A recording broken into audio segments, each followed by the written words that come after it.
Dear student, last class में हम लोगों ने इलेक्ट्रिक लाइन ऑफ फोर्सेस समझा था।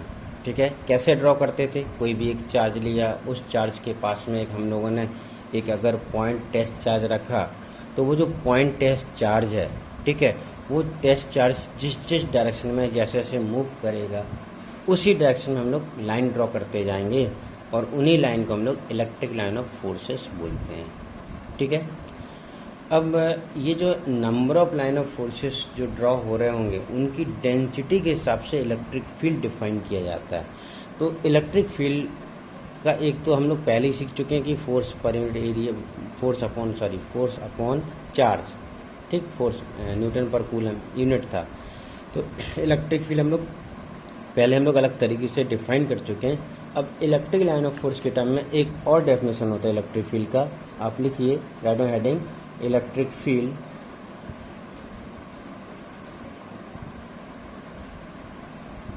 ओके, लिखिए write on, the number of electric line of forces per unit area is defined as electric field. जैसे मान लें कि यहाँ पर इलेक्ट्रिक लाइन ऑफ फोर्सेस बने हुए हैं, ठीक, तो हम लोग यहाँ पर क्या करेंगे कि यूनिट एरिया लेंगे, एक यूनिट एरिया लेंगे, इस तरीके से यूनिट एरिया लेंगे। ये एरिया अगर हमारा यूनिट एरिया है, मतलब इसका एरिया का वैल्यू 1 है। जैसे अगर हम मीटर ऐसा यूनिट में चल रहे हैं तो 1 मीटर स्क्वायर अगर इसका एरिया है, तो इस एरिया से जितनी लाइन पास हो रही है, जैसे 3 लाइन पास हो रही हैं, तो इलेक्ट्रिक फील्ड की जो वैल्यू होगी वो हो जाएगी 3। ठीक है, यानी number of electric line of forces passes per unit area is defined as electric field, या फिर इलेक्ट्रिक फील्ड इंटेंसिटी, मतलब वैल्यू। इंटेंसिटी मतलब क्या होगा, वैल्यू। तो इलेक्ट्रिक फील्ड इंटेंसिटी क्या हो जाएगा, number of electric line of forces passes through unit area. यानी कोई यूनिट एरिया, एक छोटा सा एरिया है, 1 मीटर स्क्वायर का एरिया है, तो उससे जितनी number of line of forces pass हो रही होंगी उन्हीं नंबर्स को हम लोग इलेक्ट्रिक लाइन ऑफ फोर्सेस बोलेंगे। ठीक है, ओके। तो number of electric line of forces अगर हम यहाँ पर डिफाइन करना चाहें तो वो पर यूनिट एरिया के हिसाब से डिफाइन किया जाता है। ठीक है, अब एक और टर्म यहाँ पर डिफाइन किया जाता है जिसको बोलते हैं हम लोग इलेक्ट्रिक फ्लक्स।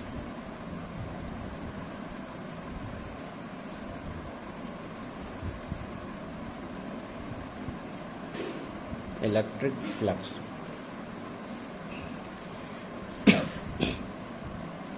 इलेक्ट्रिक फ्लक्स क्या है कि किसी एरिया के हिसाब से डिफाइंड है।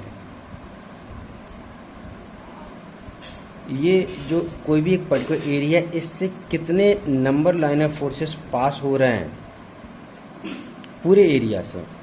अभी ये 1 यूनिट का नहीं है, ये कोई गिवन एरिया है, 1 भी हो सकता है, लेकिन अब कोई भी जनरल एरिया के लिए फ्लक्स डिफाइन किया जाता है। तो इलेक्ट्रिक फ्लक्स जो है वो डिफाइंड होता है number of electric line of forces passing through given area, मतलब एक ही जैसा है, ये समझ लीजिए आप। ठीक, तो electric field number of electric line of forces passing through unit area, और इलेक्ट्रिक फ्लक्स क्या हो जाएगा, आप लिखिए, आप right on, number of electric line of forces passes through given area is called electric flux। अब अगर इस एरिया में इलेक्ट्रिक फील्ड की वैल्यू E है, ठीक है, और चलो वही एरिया, वही रीजन जहाँ इलेक्ट्रिक फील्ड की वैल्यू E था, वहीं पर हम लोग अब इलेक्ट्रिक फ्लक्स निकालना चाह रहे हैं। तो E क्या था, E था number of line passes through unit area, यानी 1 एरिया में जो नंबर ऑफ लाइन पास हो रहे हैं वो है E, जबकि इलेक्ट्रिक फ्लक्स, इसको नॉर्मली हम लोग फाई से रिप्रेजेंट कर देते हैं। इलेक्ट्रिक फ्लक्स को अगर हम लोग फाई से रिप्रेजेंट करें तो इलेक्ट्रिक फ्लक्स हो जाएगा आपका number of line of forces passes through given area, मतलब ये जो गिवन एरिया है। ठीक है, अच्छा, वैसे ये जो नंबर लाइन ऑफ फोर्सेस हैं, ठीक है, ये नॉर्मली पास होना चाहिए। आप चाहो तो नॉर्मली वर्ड और ऐड कर दीजिए। ठीक है, कहाँ पर ऐड करना पड़ेगा आपको, number of electric line of forces passes normally through, मतलब डैश करके नॉर्मली डाल दीजिए। नॉर्मली मतलब परपेंडिकुलर, ऐसे नहीं है कि ये एरिया है, कोई एक एरिया है वो पैरेलल निकल जा रही है, पैरेलल थोड़ी ना उससे पास हो रहा होगा। पास कब होगा, जब ऐसे इसको पेनिट्रेट करके ऐसे निकलेगी इधर से ऐसे, ठीक है। तो जो नॉर्मली जो इलेक्ट्रिक लाइन ऑफ फोर्सेस जा रही होंगी, परपेंडिकुलरली जा रही होंगी, उन्हीं नंबर लाइन ऑफ फोर्सेस से हम लोग इलेक्ट्रिक फ्लक्स डिफाइन करें। अब देखो बहुत आसान है कि ई है नंबर लाइन ऑफ फोर्सेस पर एरिया, यानी यूनिट एरिया से number of line force pass हो रहे हैं वो ई हो रहे हैं। तो 1 से अगर ई पास हो रहे हैं तो मान लीजिए ये एरिया 5 मीटर स्क्वायर है, तो 5 से कितना पास होंगे, इंटू 5 से 5 हो जाएंगे। यानी कि जितना एरिया ज़्यादा हो जाएगा उस एरिया, भाई यूनिट एरिया मतलब एरिया की वैल्यू 1, तो ई जो नंबर लाइन ऑफ फोर्सेस है वो इलेक्ट्रिक फील्ड है। और अगर मान लिया कि ये 1 का नंबर लाइन इतने हैं अगर, तो ए एरिया के कितने होंगे, इंटू ए हो जाएगा ऑब्वियसली, यानी इलेक्ट्रिक फील्ड इंटू ए, ये हो गया आपका इलेक्ट्रिक फ्लक्स, यानी ई इंटू ए, इस तरीके से इलेक्ट्रिक फ्लक्स यहाँ पर डिफाइन हो जाता है। अब देखो है क्या कि अगर मान लिया कि ये जो एरिया है ये एरिया इस फील्ड के पैरेलल हो, ऐसा हो पैरेलल, अगर ये एरिया पैरेलल है तो फील्ड जो होगी वो इसके पैरेलल निकल जाएंगे। मतलब ऐसे सोचिए इलेक्ट्रिक लाइन ऑफ फोर्सेस ऐसे में है, हमारा एरिया ऐसा है, तो कैसे ऐसे पैरेलल निकल जाएंगे, नीचे से निकल जाएंगे, इधर से निकल जाएंगे। इसको पेनिट्रेट नॉर्मली एक भी फील्ड नहीं क्रॉस कर रही होगी। तो अगर इसको नॉर्मली कोई भी क्रॉस नहीं कर रहा है तब हम बोलेंगे कि इससे जो number of line of forces जो पास हो रहे हैं वो कितने हैं, 0 हैं, एक भी नहीं, यानी इलेक्ट्रिक फ्लक्स कितना है, 0 है। और इस वाले केस में इलेक्ट्रिक फ्लक्स कितना हो गया आपका, ई इंटू ए हो गया, ठीक है। अच्छा ये ऑब्वियसली ये क्या नंबर है, यानी कि ये वाला जो क्वांटिटी हो गया आपका, ये क्वांटिटी स्केलर क्वांटिटी होता है, ठीक है। अब देखो यहाँ पर जो इलेक्ट्रिक फ्लक्स है उस इलेक्ट्रिक फील्ड का डेफिनेशन एक यहाँ से भी बन जाता है, कैसे, एरिया को अपॉन में ले जाइए तो इलेक्ट्रिक फील्ड इक्वल टू क्या हो जाएगा, फाई डिवाइडेड बाई ए, ठीक है। यानी कि एरिया से जब डिवाइड कर रहे हैं हम लोग तो ये क्या हो गया, एरियल डेंसिटी हो गया, डेंसिटी, ठीक है। तो इसको ये क्या था, फ्लक्स, और अपॉन एरिया, तो फ्लक्स का डेंसिटी हो गया। जैसे चार्ज अपॉन एरिया क्या होता है, चार्ज डेंसिटी होता है, मास अपॉन एरिया क्या होता है, एरियल मास डेंसिटी होता है। तो ये फ्लक्स अपॉन एरिया क्या हो गया, फ्लक्स डेंसिटी हो गया। तो इलेक्ट्रिक फील्ड का एक और डेफिनेशन होता है, जैसे एक डेफिनेशन ये था, एक और डेफिनेशन होता है, क्या कैसे डिफाइन किया जाता है, electric flux density at a particular region is defined as electric field intensity, ऐसे भी डिफाइन करते हैं, ठीक है। तो हम लोगों ने यहाँ पर इलेक्ट्रिक फ्लक्स 2 केस में ऐसे डिफाइन कर लिया है।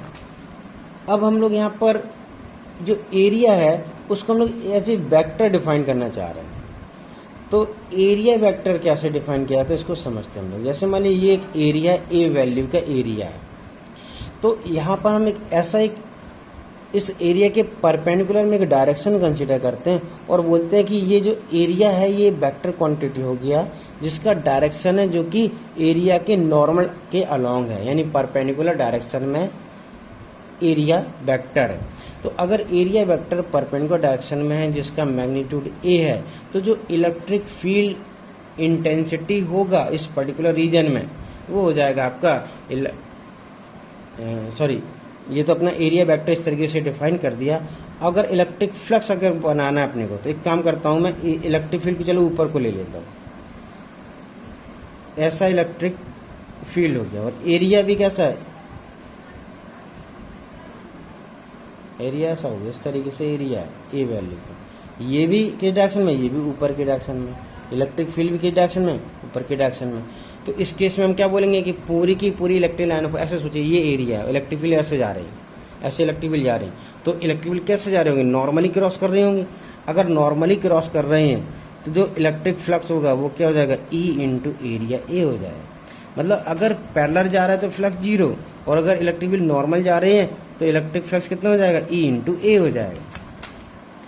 अब यहाँ पर अगर मैं ये जो इलेक्ट्रिक फ्लक्स है या जो एरिया है उसको मैं अगर थोड़ा सा एंगल में रखता हूँ, मतलब ऐसा थोड़ा टेढ़ा करके रखता हूँ, अगर मैं इस एरिया को थोड़ा सा टेढ़ा करके रखता हूँ, इस तरीके से करके रखता हूँ, तो इससे जो normally electric line of forces pass हो रहे हैं, अब तो इसका जो नॉर्मल होगा, नॉर्मल तो थोड़ा कुछ ऐसा कुछ हो जाएगा।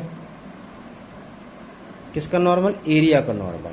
तो एरिया का नॉर्मल तो थोड़ा टेढ़ा हो जाएगा, और इलेक्ट्रिक फील्ड अभी भी उसी पर्टिकुलर डायरेक्शन में होंगी। ये इलेक्ट्रिक फील्ड का डायरेक्शन हो गया। तो हम बोलेंगे कि इलेक्ट्रिक फील्ड ऊपर को इस डायरेक्शन में है, एरिया वेक्टर थोड़ा इस तरीके से हो गया, यानी एंगल किसी थीटा एंगल पर आ गया। तो अब यहाँ पर जो इलेक्ट्रिक लाइन ऑफ फोर्सेस होंगे, ठीक है, वो पूरे ए एरिया से थोड़ी ना पास हो रहे होंगे। क्या हो गया? ऐसा एरिया ए था, जब एरिया ए था तो उस एरिया ए से पास हो रहे थे, हमने इसको टेढ़ा कर दिया। टेढ़ा करने से क्या हो गया कि इससे नंबर लाइन ऑफ फोर्सेस कम पास हो रहे होंगे, और टेढ़ा करेगा और पैरेलल हो जाएगा तो जीरो पास होने लगे। तो जैसे जैसे टेढ़ा करते जाएंगे नंबर लाइन ऑफ फोर्सेस कम होते हैं। तो हम बोलेंगे इफेक्टिव एरिया कौन सा? जो नॉर्मल वाला है। तो नॉर्मल वाला जो इफेक्टिव एरिया होगा वो ऐसा कुछ हो जाएगा, इतना बचेगा। मतलब ऐसा टेढ़ा है अगर, तो ये वाला जो नीचे वाला जो एरिया है, जो कि इलेक्ट्रिक फील्ड के नॉर्मल में आ रहा है, मतलब परपेंडिकुलर में आ रहा है, वो एरिया कम हो जाएगा। तो ये एंगल अगर थीटा है तो यहाँ पर ये वाला एंगल भी थीटा आ जाता है। तो नीचे वाला जो एरिया होगा, वो नीचे वाला एरिया आ जाएगा ए कॉस थीटा। इसको हम लोग पहले ही पढ़ चुके हैं, इसको बोलते हैं प्रोजेक्शनल एरिया। तो प्रोजेक्शनल एरिया हो गया ए कॉस थीटा। तो हमारा अब जो फ्लक्स होगा वो हो जाएगा आपका प्रोजेक्शनल एरिया ए कॉस थीटा, क्योंकि इसी से नॉर्मली इलेक्ट्रिक फील्ड जा रही है इनटू इलेक्ट्रिक फील्ड। ये हो गया आपका, यानी हम क्या लिख सकते हैं? ई इंटू ए इंटू कॉस थीटा।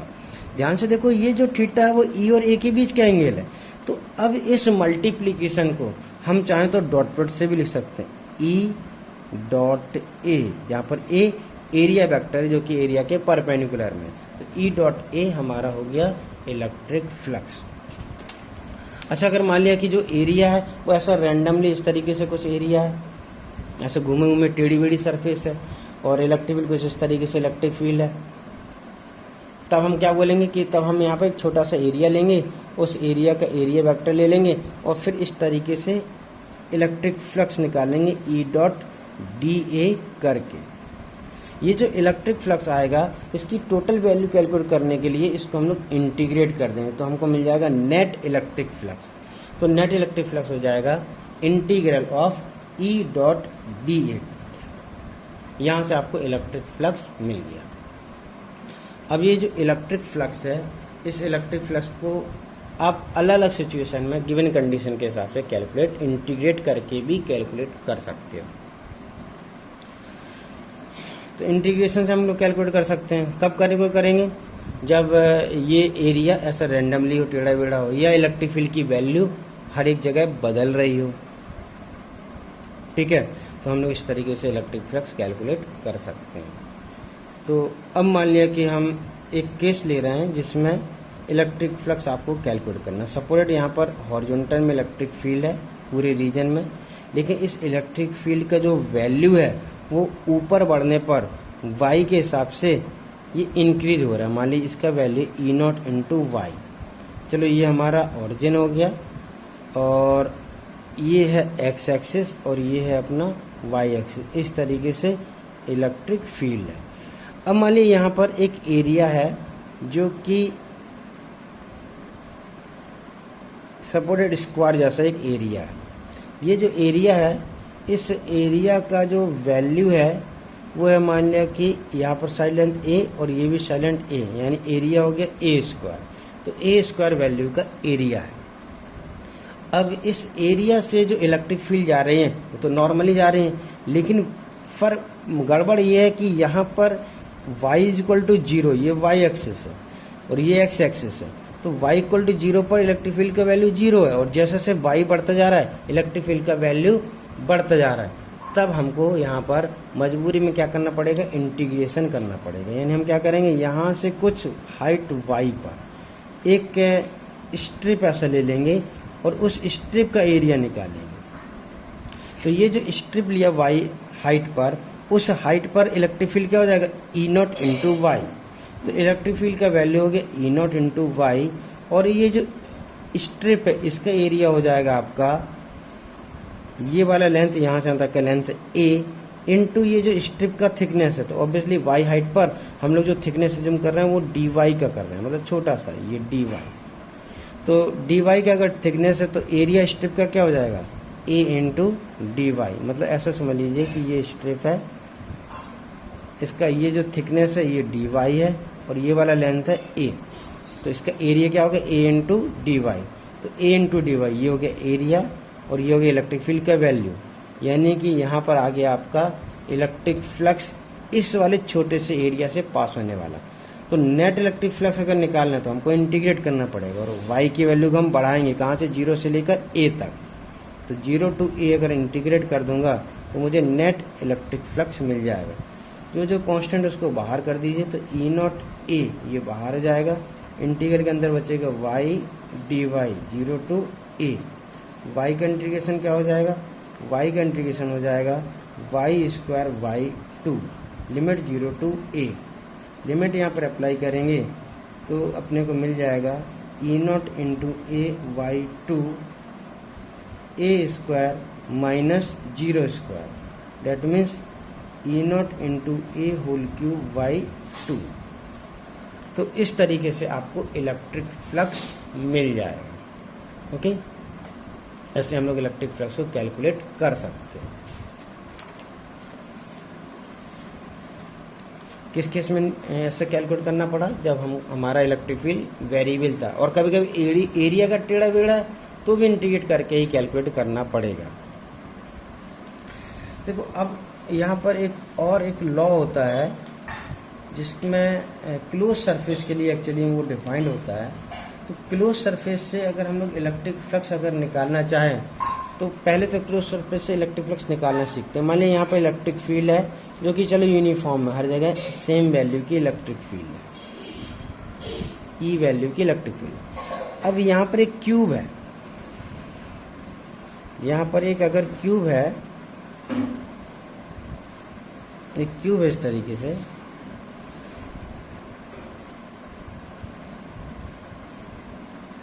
ये क्यूब है, तो इस क्यूब से जो इलेक्ट्रिक फ्लक्स पास हो रहा होगा वो कितना है अपने को डिफाइन करना, फाइंड आउट करना है। तो यहाँ वाला जो सरफेस होगा, ये माने क्यूब का साइलेंट चलो ए ले लेते हैं, जैसे अभी थोड़ी देर पहले लिया ए ले लेते हैं। बट यहाँ पर फायदा क्या है कि इंटीग्रेट करने की जरूरत नहीं पड़ेगी। क्यों नहीं पड़ेगी, क्योंकि इलेक्ट्रिक फील्ड हर जगह सेम है। मतलब ऐसा नहीं है कि y 0 पर 0, y इक्वल टू ए पर E naught into A, Y equal to A Y 2 पर ई नॉट ए वाई 2, ऐसा नहीं है। हर जगह कितना है, हर जगह ई कांस्टेंट है। ठीक है, तो अगर इलेक्ट्रिक फील्ड हर जगह यूनिफॉर्म है, कांस्टेंट है, तब हम क्या बोलेंगे, यहाँ वाला जो फ्लैट सरफेस है उससे फ्लक्स कितना जा रहा होगा, उससे फ्लक्स पास हो रहा होगा सीधा सीधा ई इंटू एरिया। अब सीधा सीधा इंटीग्रेट करने की जरूरत ही नहीं है, एरिया, क्योंकि हर जगह इलेक्ट्रिक फील्ड फिक्स वैल्यू क्या है, तो इलेक्ट्रिक फील्ड इंटू एरिया, ये इलेक्ट्रिक फ्लक्स हो जाएगा। अब देखो जब भी कोई क्लोज सरफेस होता है तो उस सरफेस में मैंने इस वाले केस में क्या किया होगा, मैंने ऐसा लिया होगा, इलेक्ट्रिक फील्ड वेक्टर ऐसा लिया है। तो जो यहाँ वाला जो ये वाले सरफेस की अगर मैं बात करूँ तो उस वाले सरफेस के लिए जो मेरा एरिया वेक्टर है वो भी कैसा रहा होगा, कुछ इस तरीके से रहा होगा एरिया वेक्टर। इस एरिया की वैल्यू कितनी है, स्मॉल ए स्क्वायर, लेकिन एरिया का जो डायरेक्शन है वो इलेक्ट्रिक फील्ड के अलॉन्ग रहा होगा, तभी तो ई डॉट ए कैसा आ गया, पॉजिटिव आ गया। तो अब होता क्या कि जब भी कोई एक कंप्लीट सरफेस की अगर बात करते हैं तो एरिया वेक्टर का डायरेक्शन एक सरफेस के लिए कोई ना कोई फिक्स रहता है। जैसे कि मान लिया कि हम कोई एक सरफेस मैं यहाँ पर ले रहा हूँ, मान लिया कि हमारा एक ऐसा एक सरफेस है, ये एक कंप्लीट सरफेस है, यहाँ से लेके यहाँ तक ऐसा एक सरफेस है। तो अगर मैंने एरिया वेक्टर ऐसा ले लिया तो इस सरफेस पर अगर घूमेंगे तो यहाँ पर एरिया वेक्टर इस जगह कैसा होगा, ऊपर को होगा। यहाँ पर अगर इधर को है तो इस जगह इस साइड को होगा, या फिर मैंने यहाँ इस साइड को ले लिया, ऐसे में ले लिया एरिया वेक्टर, तो ऐसे घूम के इधर आएंगे तो वो नीचे को होगा। ठीक है, कहने का मतलब ये है कि अगर हमारे पास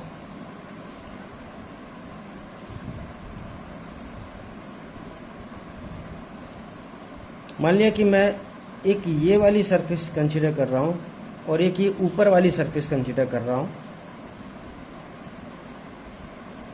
ये ऊपर वाली सरफेस है और ये वाली सरफेस एक साइड सरफेस है। मतलब मैं एक ये वाली वॉल और ये रूफ, ये समझ लीजिए एक रूम है आपका, अगर तो क्यूबिकल रूम है अगर, तो इस साइड की दीवार और छत को अगर कंसीडर कर रहा हूँ, तो ये वाला जो रूफ है, इसमें अगर वॉल पर अगर एरिया वेक्टर मैं इस साइड को लेता हूँ तो समझ लीजिए कि उसी दीवार पर ऐसे चलने के बाद में जब हम एरिया वेक्टर छत पे लेंगे तो ऊपर को ही लेना पड़ेगा अपने को।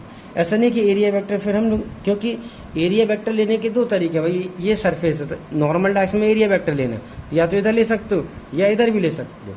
लेकिन अगर एक बार आपने ऐसा ले लिया तो यहाँ पर फिर ऊपर को लेना पड़ेगा, ठीक है। या फिर अगर बाई चांस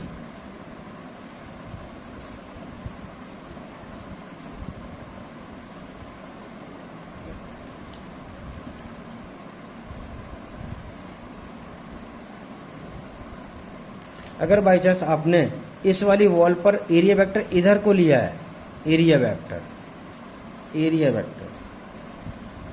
तो फिर ये जो रूफ है इस पर एरिया वेक्टर आपको फिर नीचे को लेना पड़ेगा। क्यों?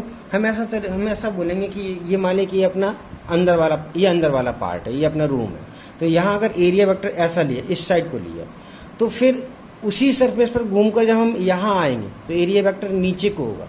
और वहीं अगर हम लोग एरिया वेक्टर अगर आउटवर्ड डायरेक्शन में लेंगे, सरफेस की बाहर की तरफ ले लेंगे, तो ऐसे घूमकर जब इधर आएंगे तो एरिया वेक्टर कैसा हो जाएगा, आपको ऊपर की तरफ हो जाएगा, ठीक है। तो ये बहुत इंपॉर्टेंट है, आपको ध्यान रखना है कि इस तरीके से एरिया वेक्टर लेना है। तो अब देखो बाई चांस अगर मैंने यहाँ पर इस जगह पर एरिया वेक्टर अगर मैंने इसके पैरेलल में ले लिया, ऐसा ले लिया एरिया वेक्टर, तो ऊपर जब छत में जाएंगे तो एरिया वेक्टर कैसा हो जाएगा, एरिया वेक्टर नीचे को हो जाएगा। और इलेक्ट्रिक फील्ड कैसे जा रही है, वो तो पूरे में ही क्यूबिकल रूम है तो पूरे में ही ऐसे हॉरिजॉन्टल में जा रही है, यानी ऊपर वाले पार्ट में इलेक्ट्रिक फील्ड हॉरिजॉन्टल में जा रही है, जबकि एरिया वेक्टर अपना नीचे को है। मतलब मैं ये वाला पार्ट कंसीडर कर रहा हूँ इसके हिसाब से, ठीक है। तो अगर मैं ये वाला पार्ट कंसीडर कर रहा हूँ, एरिया वेक्टर अगर मैं इस साइड को ले रहा हूँ तो छत पर एरिया वेक्टर नीचे को होगा। अब ध्यान से देखो, छत वाले पार्ट के लिए एरिया वेक्टर नीचे को, इलेक्ट्रिक फील्ड ऐसे में, तो दोनों के बीच का इलेक्ट्रिक फील्ड और एरिया वेक्टर, इन दोनों के बीच का एंगल कितना हो जाएगा, ये एंगल हो जाएगा 90 डिग्री हो जाएगा। 90 डिग्री होने का मतलब है कि जो हमारा इलेक्ट्रिक फ्लक्स है, ठीक, वो जीरो हो जाएगा। कौन से वाले पार्ट के लिए, ऊपर वाले पार्ट के लिए, ठीक है। तो चलो मैं यहाँ पर पार्ट कंसीडर कर ले रहा हूँ, B C D E F G H, ठीक है। तो ये वाला जो इलेक्ट्रिक फ्लक्स निकाला मैंने, ये मान लीजिए कि φ1 हो गया, तो φ1 जो है मेरा वो area A B C D के लिए, ठीक है। और ये वाला जो फ्लक्स है, चलो इसको मैं φ2 बोल दे रहा हूँ, ये वाला कौन सी एरिया के लिए, ऊपर वाले एरिया के लिए, यानी कि area B C F E, इस वाले एरिया के लिए।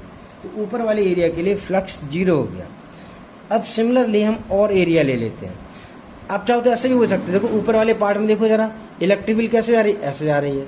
इलेक्ट्रिक फील्ड अगर ऐसे जा रही है तो हम क्या बोलेंगे, इस एरिया को क्रॉस करके इलेक्ट्रिक फील्ड नहीं जा रही है, ऐसे क्रॉस करके नहीं जा रही है, कैसे जा रही है, पैरेलल निकल जा रही है। पैरेलल निकल जा रही है तो इससे पास होने वाला इलेक्ट्रिक फ्लक्स क्या होगा, जीरो होगा। यानी कि जो φ2 है, इलेक्ट्रिक फ्लक्स φ2, वो हमारा ऊपर वाले पार्ट के लिए जीरो आ रहा है, ठीक है। और ये जो साइड वॉल है, इसके लिए इलेक्ट्रिक फ्लक्स कितना आ रहा है, इलेक्ट्रिक फील्ड इंटू एरिया आ रहा है। तो इस तरीके से हम लोग इलेक्ट्रिक फ्लक्स यहाँ पर लिख सकते हैं, कैलकुलेट कर सकते हैं।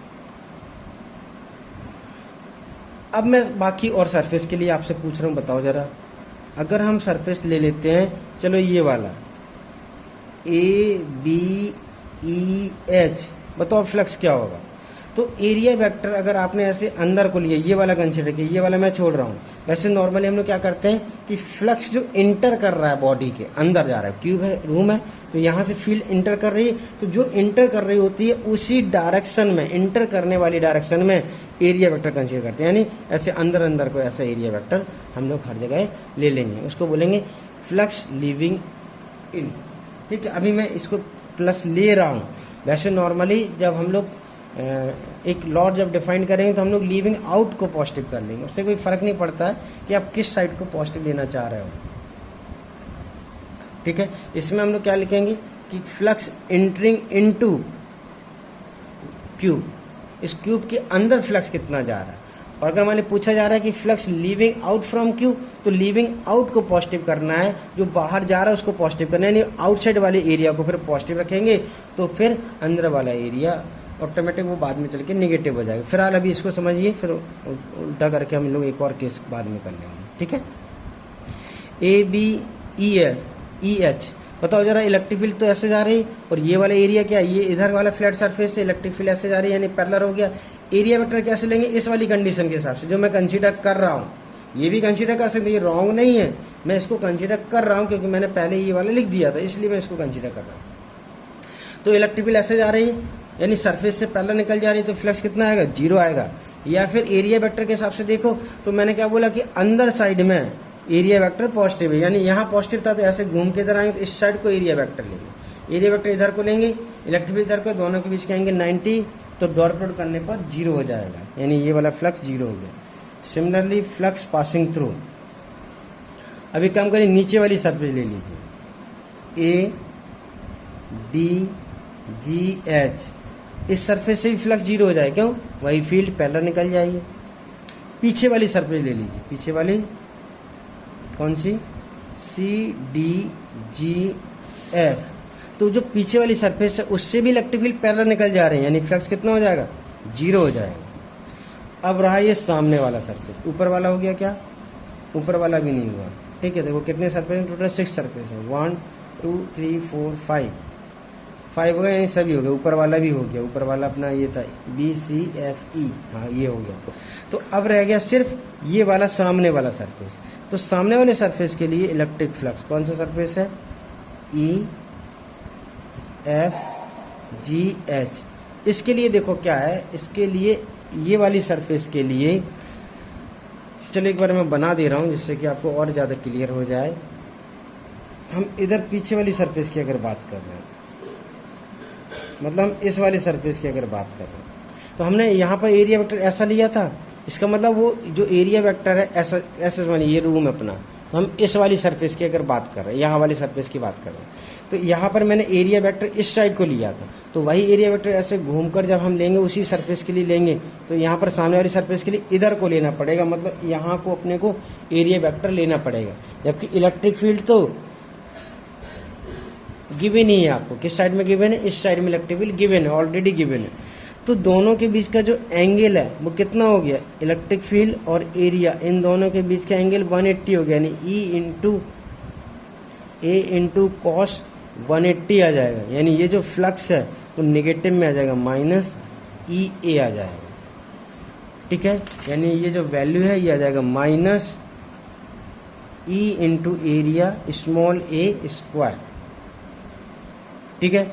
अब ये नेगेटिव क्यों आया, हमने अगर flux entering into room consider किया, रूम के अंदर जो फ्लक्स घुस रहा है उसको हम पॉजिटिव कंसीडर कर रहे हैं, तो यहाँ से तो इंटर कर रहा है तो वो पॉजिटिव आ रहा है, तो इस साइड से इस वाली सरफेस से फ्लक्स बाहर निकल जा रहा है। फ्लक्स अगर बाहर निकल जा रहा है तो उतना फ्लक्स नेगेटिव हो गया, यानी इस पूरी कंप्लीट सरफेस के लिए कुछ फ्लक्स आया और कुछ फ्लक्स यहाँ से निकल गया, तो नेट इलेक्ट्रिक फ्लक्स कितना हो जाएगा, 0 हो जाएगा। यानी अगर मैं नेट की बात करूँ, नेट, तो नेट इलेक्ट्रिक फ्लक्स हो जाएगा आपका इन सभी का 6 का 6 जो है उन सभी का समेशन, ठीक है। अच्छा ये क्या था अपना ई F G H, net flux क्या हो जाएगा, तो पहला वाला था अपना पॉजिटिव में E into small A square, फिर 4 सरफेस 0 आया था, वो कौन सी सरफेस, वो चारों सरफेस जिससे इलेक्ट्रिक फील्ड सरफेस के जो सरफेसेस के इलेक्ट्रिक फील्ड पैरेलल जा रहा था, और लास्ट वाला ई इंटू ए स्क्वायर नेगेटिव का आया, तो ओवरऑल फ्लक्स 0 हो जाएगा। क्यों 0 हुआ, भाई ये क्लोज सरफेस है, इसमें फील्ड इंटर कर रही है तो यहाँ से निकल भी रही है, यानी नेट इलेक्ट्रिक फ्लक्स इंटरिंग और net electric field leaving same हो गया। भाई जितनी नंबर लाइन ऑफ फोर्सेस घुसेंगी अंदर सरफेस से उतनी ही निकल जाएंगे, यानी पूरी क्लोज। अगर हम लोग क्यूबिकल सरफेस की अगर बात करेंगे तो उस क्यूबिकल सरफेस के लिए नेट इलेक्ट्रिक फ्लक्स 0 हो जाएगा, ठीक है। चलो तो अब आगे बढ़ते हैं, ये तो पूरी कंप्लीट क्लोज सरफेस के लिए हम लोगों ने बात कर ली, ठीक है। अब अगर मान लिया कि हम कोई एक पर्टिकुलर क्लोज सरफेस ना लेकर कोई एक पर्टिकुलर पार्ट ले लेते हैं, ठीक है, कोई या एक, चलो ऐसा काम करते हैं, आप मुझे कैलकुलेट करके बताइए इलेक्ट्रिक फील्ड किस केस में कितना होगा, ठीक। जैसे मान लिया कि एक हमारा एक चार्ज रखा हुआ है यहाँ पर और यहाँ पर एक क्यूबिकल रूम है, तो इस पूरी कंप्लीट सरफेस के लिए नेट फ्लक्स क्या होगा? तो हम बोलेंगे जितनी लाइन ऑफ फोर्सेस इस क्यूब सरफेस को क्रॉस करके इंटर करेंगे तो कहीं ना कहीं से वो नंबर लाइन ऑफ फोर्सेस बाहर निकल जाएंगे, यानी net electric flux entering zero होगा। अगर लीविंग अगर बोलेंगे तो भी जीरो होगा। अगर हम नेट लीविंग की अगर बात करें तो हम क्या कर देंगे, इसको हम फिर पॉजिटिव कर देंगे, ये फ्लक्स लीव कर रहा है, बाहर नहीं कर रहा है, और इसको फिर हम लोग निगेटिव कर देंगे क्योंकि ये लीव नहीं कर रहा है, ये एंटर हो रहा है तो निगेटिव हो जाएगा। इसका मतलब क्या होगा, उस केस में हम लोग क्या करेंगे, हम ये वाला केस कंसीडर करेंगे। इस वाले केस में यहाँ वाला जो पार्ट था, इधर वाला पार्ट, उसका एरिया वेक्टर कैसा आएगा, ये बाहर बाहर घूमेंगे अगर, जिसका एरिया वेक्टर इस साइड को आएगा, यानी कि जो एरिया वेक्टर है वो सरफेस के परपेंडिकुलर में रहेगा और आउटवर्ड डायरेक्शन में एरिया वेक्टर रहेगा। आउटवर्ड डायरेक्शन में अगर एरिया वेक्टर है तो हम बोलेंगे कि सरफेस से बाहर फ्लक्स कितना जा रहा है वो हमको पता चलेगा, और अगर एरिया वेक्टर अंदर की तरफ है तो हम बोलेंगे कि जो रूम है या क्लोज सरफेस है उस सरफेस के अंदर इलेक्ट्रिक फ्लक्स कितना इंटर कर रहा है, फ्लक्स एंटरिंग इनटू सरफेस, वो कंसीडर किया जाएगा। तो यहाँ पर अगर मैं फ्लक्स एंटरिंग बोलूँ या फ्लक्स लीविंग आउट बोलूँ, दोनों ही जीरो होंगे। ठीक है। अब देखो, अगर मैं एक चार्ज को, ये जो क्यूबिकल रूम है इसके अगर मैं अंदर रख दूं तब सब कुछ अलग हो जाएगा, तब नेट जीरो नहीं आएगा। देखो क्या होगा, अगर इसके अंदर में एक चार्ज है तो ये जो चार्ज है इससे जो इलेक्ट्रिक फील्ड निकल रही होंगी वो तो रेडियली आउटवर्ड में ऐसे जा रही होंगी, तो हम क्या बोलेंगे, ये जो चार्ज है, ये चार्ज इस वाली वॉल से भी इलेक्ट्रिक फील्ड को बाहर निकाल रहा है, इस वाले से भी बाहर, हर जगह से बाहर निकाल रहा है। यानी अब हम अगर net electric flux leaving out अगर बोले तो बोलेंगे जीरो नहीं होगा। ठीक है, लीविंग आउट पॉजिटिव होगा, लीविंग इन नेगेटिव होगा, मतलब बाहर निकल रहा है तो जो हो रहा है वही अपना पॉजिटिव में है, तो फ्लक्स लीविंग आउट पॉजिटिव होगा। अच्छा, लीविंग आउट कब होगा? अच्छा, हम लोग नॉर्मली किसको कंसीडर करते हैं, हमारा जो फ्लक्स है उसको हम लोग लीविंग आउट, गॉसियन सरफेस से कितना फ्लक्स बाहर निकल रहा है उसको हम लोग पॉजिटिव कंसीडर करते हैं, यानी flux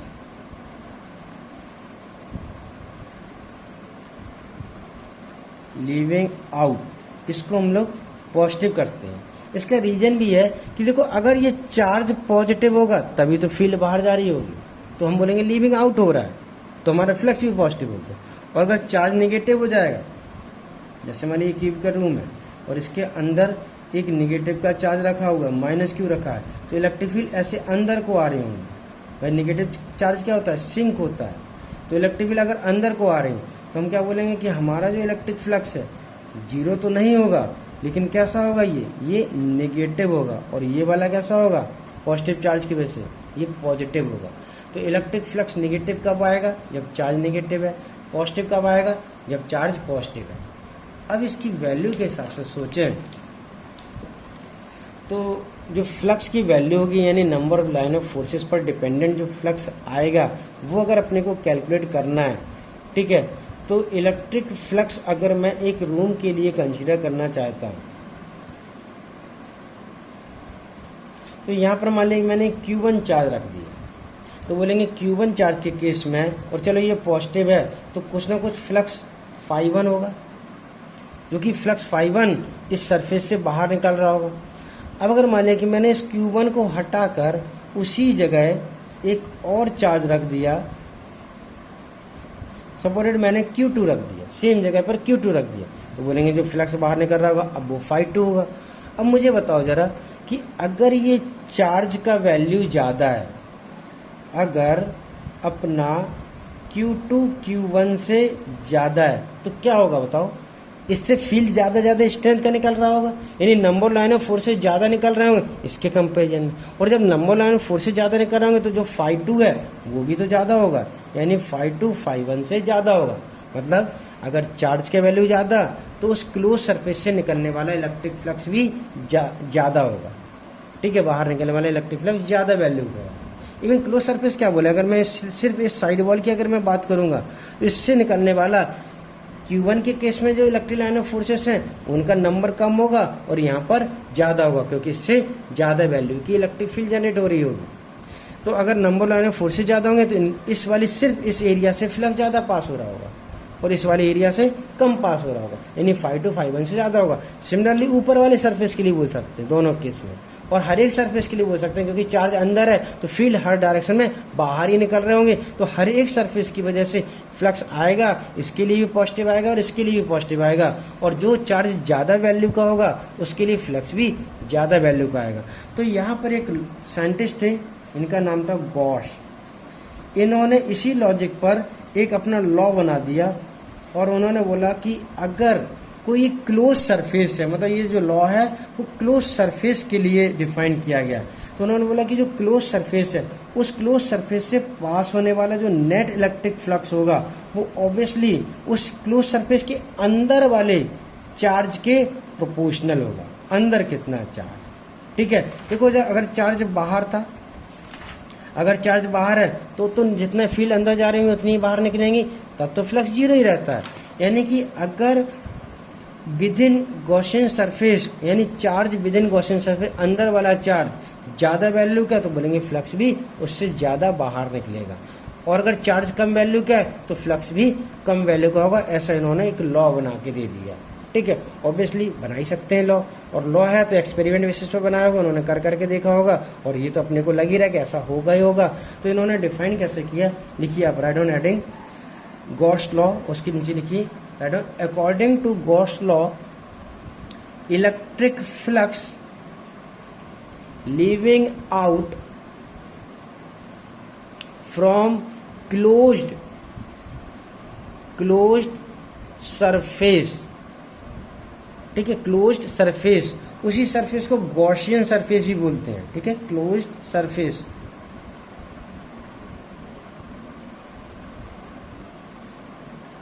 is proportional to charge within Gaussian surface. यानी कि ये क्या है, ये है चार्ज विद इन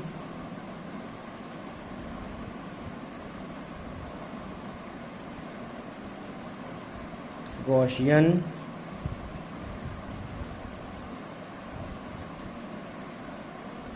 सरफेस, ठीक है। और ये जो फ्लक्स है, ये फ्लक्स क्या है, फ्लक्स है अपना flux leaving out from closed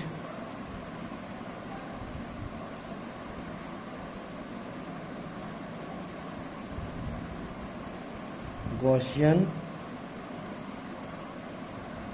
surface, ठीक है।